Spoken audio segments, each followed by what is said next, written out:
Thank you, Nick. And continuing coverage this morning on Illinois' elimination of cash bail. Now, officials say that they're seeing more protection for victims of domestic violence by taking money out of the equation. Now, this after the Safety Act went into effect last month. And our David Pierce has more on the changes officials are noticing and the protections some say it is allowing.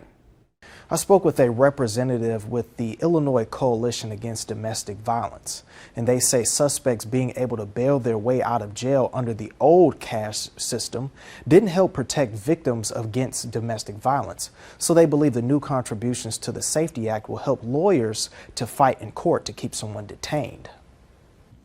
Christine Raphael with the Illinois Coalition Against Domestic Violence says the old cash bail system failed victims.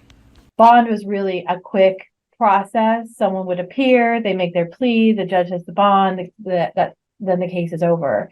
And very rarely was any consideration given to safety and security for the victim.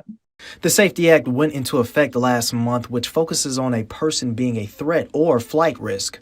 Before the act was signed, the coalition, along with others, formed 8 mandatory requirements to improve the chances of victim safety.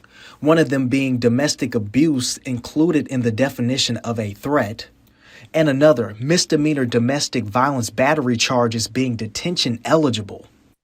So the person could be just as dangerous as somebody with a felony aggravated domestic violence battery charge, and therefore they should be detention eligible, even if the charge itself doesn't reflect that dangerousness.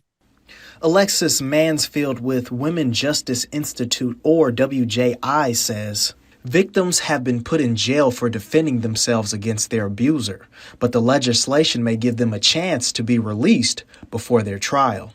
Not only can you participate in your defense more if you are out, you're less likely to be forced into taking a plea or pressured into taking a plea for multiple reasons. One, sometimes they say, well, now you've been sitting here this long, you might as well just take the conviction and get time served. Another protection in the Safety Act requires victims to be notified if their abuser is released and under what conditions. For a full list of the requirements, log on to our website.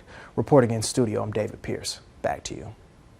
Thank you, David. Now, activists pushing for law enforcement to be trained in recognizing survivors of domestic violence, saying that it would prevent what the WJI calls unnecessary arrests.